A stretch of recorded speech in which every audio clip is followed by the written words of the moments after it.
राहुल गांधी उत्तर प्रदेशातील रायबरेली अमेठी दौऱ्यावर होते। यावेळी पंतप्रधान नरेंद्र मोदी आणि केंद्रीय गृहमंत्री अमित शाह यांच्यावर राहुल गांधींनी जोरदार हल्ला चढवला। मोदी शहांनी देशातील संविधानिक संस्थांवर कब्जा केल्याचा दावा करताना त्यांनी जहरी टीका केली आणि त्यांच्या वक्तव्यानंतर राजकीय वादाला तोंड फुटलं।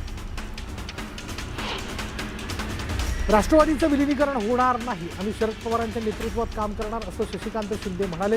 पदाधिकाऱ्यांच्या बैठकीनंतर हा निर्णय घेण्यात आला आणि यामुळे विलीनीकरणाच्या मुद्द्यावर पडदा पडला आहे। विलीनीकरण होणार नाही अशी भूमिका जयंत पाटील आणि सुप्रिया सुळे यांच्याकडून स्पष्ट करण्यात आली।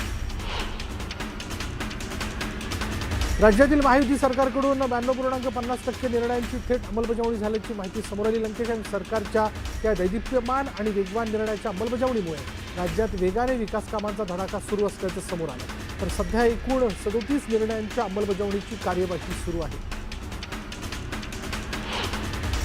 कुणबी नोंदी रद्द करण्याचा निर्णय घेतल्यास तो सरकारला जड जाईल असा इशारा मराठा आंदोलक मनोज जरांगे यांनी दिलाय। ओबीसी उपसमितीच्या बैठकीवरही त्यांनी प्रश्न उपस्थित करत मराठा समाजाविषयी चुकीचे निर्णय घेऊ नये असं म्हटलं।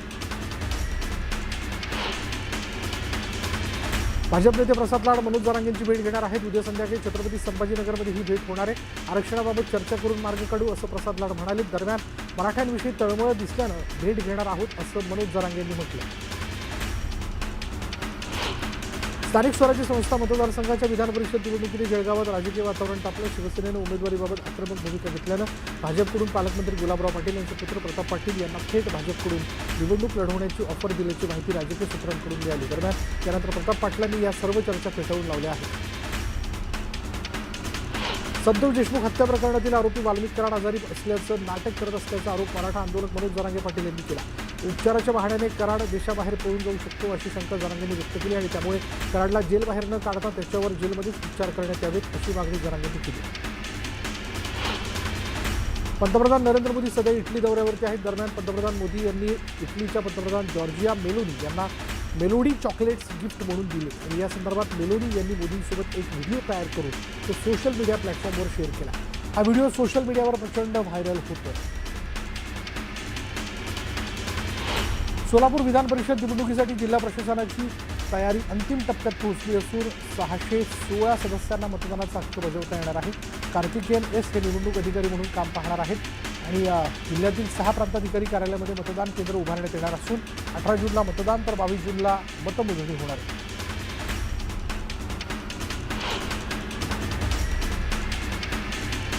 बोटेगावकर क्लासेसवर पुणे महापालिकेने कारवाई केली। डेक्कन परिसरातील बोटेगावकर क्लास सील करण्यात आला। भोगवटा प्रमाणपत्र नसताना हे क्लास चालवले जात होते। लातूरमध्ये सध्या नीट पेपर फुटी प्रकरणातील आरोपी प्राध्यापक शिवराज मोठेगावकरच्या कथित संपत्तीची मोठ्या प्रमाणावरती चर्चा आहे। लातूर शहरालगतच्या कोटेगाव शिवारातील परिसर चर्चेचा केंद्रबिंदू ठरला। 8 एकर परिसरात मोठा प्रकल्प उभारला जात असल्याची चर्चा आहे। त्यापैकी 2.5 ते 3 एकर जागेवर भव्य इमारतीचं बांधकाम सुरू आहे। मुंबईत वांद्रे पूर्व इथल्या अतिक्रमण हटवण्याच्या कारवाई दरम्यान लाठीचार्ज करण्यात आला। कारवाई दरम्यान रहिवाशांनी गोंधळ घातल्यामुळे पोलिसांनी तुफान लाठीचार्ज केलाय आणि त्यामुळे परिसरात गोंधळाचं वातावरण निर्माण झालं। नीट पेपर फुटी प्रकरणात 5 आरोपींना न्यायालयीन कोठडी सुनावण्यात आली आहे। दिल्लीतील राऊस एव्हेन्यू कोर्टाने हा निर्णय दिला। आरोपी मांगीलाल बिवाल, विकास बिवाल, धीरेश बिवाल, यश यादव, धनंजय लोखंडे यांनी 2 जूनपर्यंत न्यायालयीन कोठडी सुनावली। 10 लाख प्रवासी दररोज ठाणे रेल्वे स्थानकातून प्रवास करतात। मात्र ठाणे रेल्वे स्थानकात पुरेशा सुविधा उपलब्ध नसल्यानं मोठ्या प्रमाणात प्रवाशांचे हाल होताना दिसून येतात। लोकल सेवेला विलंब, कमी डब्यांच्या गाड्या आणि फलाटावरील अपुऱ्या शेडबाबत खासदार नरेश मस्केंनी रेल्वे BRM हिमेश यांच्याकडे सुविधांबाबत मागणी केली आहे। छत्रपती संभाजीनगर जिल्हाधिकारी कार्यालयातील लिफ्ट अचानक बंद पडल्याने एक व्यक्ती आत अडकून पडली। जवळपास 10 मिनिटं व्यक्ती लिफ्टमध्ये अडकल्यानं परिसरात गोंधळ उडाला। माहिती मिळताच संबंधित यंत्रणा घटनास्थळी दाखल झाली आणि अथक प्रयत्नानंतर व्यक्तीला सुखरूप बाहेर काढण्यात यश आलं।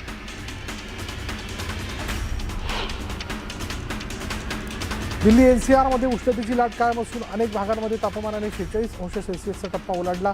हवामान विभागाच्या माहितीनुसार 20 मे रोजी अनेक ठिकाणी तापमान सामान्यापेक्षा 3 ते 6 अंशांनी अधिक नोंदवण्यात आलं। रीज परिसर सर्वाधिक उष्ण ठरला असून तिथे 46.5 अंश तापमानाची नोंद झाली। नांदेड जिल्ह्यातील हदगाव आणि हिमायतनगर तालुक्यात पेट्रोल डिझेलचा तुटवडा निर्माण झाला आणि या दोन तालुक्यात जवळपास 15 ते 20 पेट्रोल पंप आहेत, परंतु अनेक ठिकाणी डिझेल आणि पेट्रोल उपलब्ध नाही, त्यामुळे वाहनधारकांसह शेतकऱ्यांना अडचणींचा सामना करावा लागतो. भुसावळ शहरात डिझेलवर चालणाऱ्या ऑटो रिक्षा सध्या बंद पडलेल्या आहेत. शहरातील बहुतांश पेट्रोल पंपावर डिझेलची टंचाई निर्माण झाल्यानं रिक्षा चालकांना इंधन मिळत नाही, त्यामुळे अनेक चालकांनी आपली रिक्षा गेल्या 4 ते 5 दिवसांपासून एकाच ठिकाणी उभी करून ठेवली आहे. रिक्षा बंद असल्यानं चालकांवर उपासमारीची वेळ आली. नंदुरबारमध्ये इंधन टंचाईमुळे पेट्रोल पंपावर वाहनांच्या रांगा लागल्याचं पाहायला मिळालं. इंधन कंपन्यांकडून सुरळीत पुरवठा होत नसल्यानं गेल्या 4 ते 5 दिवसांपासून शहरातील पेट्रोल पंप बंद आहेत. शिवसेना उभाटा पक्षाच्या वतीने सांगली मिरजेत इंधन दरवाढ, महागाई आणि नीट परीक्षा पेपरफुटीच्या निषेधार्थ आंदोलन करण्यात आलं. युवा सेना जिल्हा प्रमुख कुबेर सिंग राजपूत यांच्या नेतृत्वाखाली काळे झेंडे दाखवत केंद्र आणि राज्य सरकारचा निषेध करण्यात आला. गॅस सिलेंडरला हार घालून आंदोलनकर्त्यांनी तीव्र संताप व्यक्त केला. हिंगोली जिल्हाधिकारी कार्यालयात लाडकी बहीण योजनेचे पैसे मिळत नसलेल्या महिलांनी जोरदार गोंधळ घातला. वय वाढल्याचं कारण देत लाभ नाकारला जात असल्याचा आरोप महिलांनी केला. केवायसी करण्याचे निर्देश असूनही प्रक्रिया पूर्ण होत नसल्यानं महिलांनी संताप व्यक्त करत तातडीने योजनेचा लाभ देण्याची मागणी केली. शेतकऱ्यांच्या विविध प्रश्नांवरून राष्ट्रवादी काँग्रेस शरद पवार पक्ष आक्रमक झाल्याचं पाहायला मिळालं. छत्रपती संभाजीनगर जिल्हाधिकारी कार्यालयावर पक्षाच्या वतीने जोरदार आंदोलन करण्यात आलं. गळ्यात कांद्याच्या माळा घालून आंदोलकांनी कलेक्टर कार्यालय गाठत घोषणाबाजी केली. जळगाव जिल्हाधिकारी कार्यालयासमोर इंधन दरवाढी विरोधात आंदोलन करण्यात आलं आणि यावेळी बहुजन मुक्ती मोर्चानं चुली पेटवत भाकरी थापून दरवाढीचा निषेध केला. यावेळी आंदोलकांनी जोरदार घोषणाबाजी केली. जिल्हाधिकाऱ्यांना निवेदन देत दरवाढ मागे घेण्याची मागणी करण्यात आली.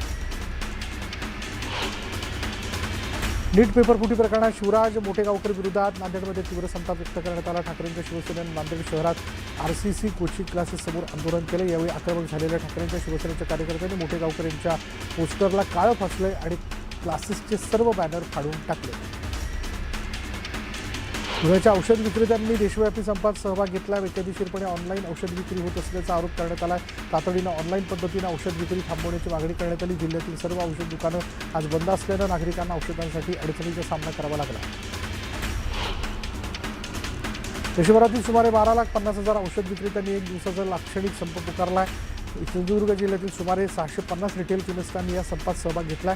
सध्या अस्तित्वात असलेल्या ड्रग्ज अँड कॉस्मेटिक ॲक्टमध्ये ऑनलाईन औषध विक्री संदर्भात कोणताही कायदेशीर बदल झालेला नसताना बेकायदेशीरपणे ऑनलाईन औषध विक्री सुरू असल्याचा आरोप औषध विक्रेत्यांनी केला. हिंगोली जिल्ह्यात औषध विक्रेत्यांच्या देशव्यापी संपाला उत्स्फूर्त प्रतिसाद मिळाला. जिल्हाभरातील सर्वच औषध विक्रीची दुकानं पूर्णपणे बंद होती. औषध विक्रेते संघटनेच्या पदाधिकाऱ्यांनी गांधी चौक भागामध्ये एकत्र येत काळ्या फिती बांधून निषेध नोंदवला. ऑनलाईन औषध विक्री विरोधात पंढरपुरातही मेडिकल दुकानं बंद ठेवण्यात आली. यावेळी तहसील कार्यालयावर औषध विक्रेत्यांनी आंदोलन केलं. तातडीनं ऑनलाईन पद्धतीनं औषध विक्री थांबवण्याची मागणी करण्यात आली आहे. दरम्यान आंदोलकांनी जोरदार घोषणाबाजीही केली.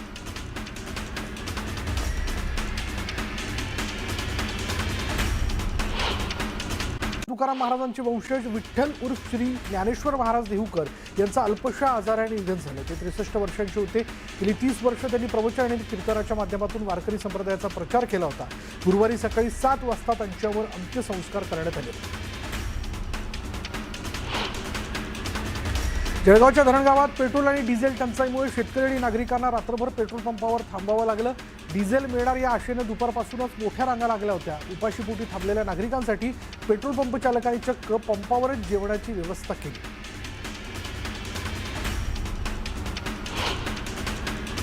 जळगाव जिल्ह्यात पेट्रोल आणि डिझेल टंचाईची गंभीर समस्या निर्माण झाली आहे. नशिराबादमध्ये काही पेट्रोल पंप बंद ठेवण्याची वेळ आली आहे. इंधन मिळत नसल्यानं ट्रक आणि मालवाहू वाहनं रस्त्याच्या कडेला उभी आहेत. वेळेत माल पोहोचला नाही तर आत्महत्येची वेळ येईल अशी संतप्त प्रतिक्रिया ट्रक चालकांनी दिली.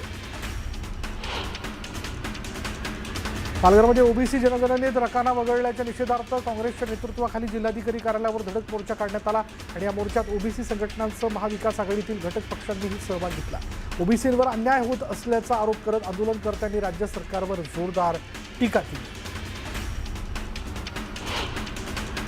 भाजप नेते किरीट सोमय्या यांनी महाराष्ट्रातील अनेक महानगरपालिकांमध्ये मोठ्या प्रमाणात बनावट जन्म प्रमाणपत्र जारी झाल्याचा गंभीर आरोप केला.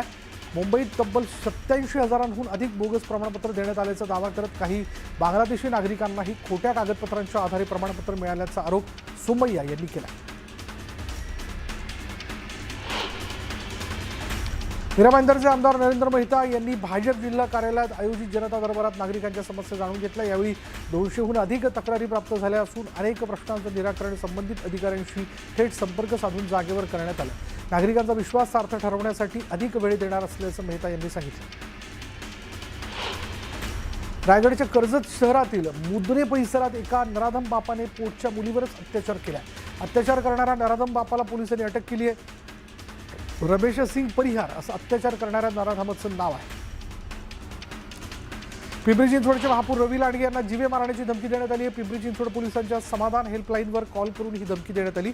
आशिष जमदाडे पाटील असं फोनवरून धमकी देणाऱ्याचं नाव आहे। भोसरी पोलिसांनी आशिष जमदाडेला ताब्यात घेतलं। अकोल्यातील बाळापूर शेगाव मार्गावरील हॉटेल शिरारजवळ एका बसला भीषण आग लागली। आगीत बस पूर्णपणे जळून खाक झाली आहे। आगीच्या वक्षस्थानी एक दुचाकी सुद्धा आली। सुदैवाने यात कोणतीही जीवितहानी झालेली नाही। अहिल्यानगर MIDC मधील ग्लोबल ट्रेडिंग कंपनीला भीषण आग लागली। आगीमुळे परिसरात धुराचं साम्राज्य निर्माण झालं। आगीने विकराळ रूप धारण केल्यानं परिसरात धुराचे प्रचंड लोट पसरले आणि आगीचं कारण अद्याप अस्पष्ट असून आगीवर नियंत्रण मिळवण्यात यश आलं।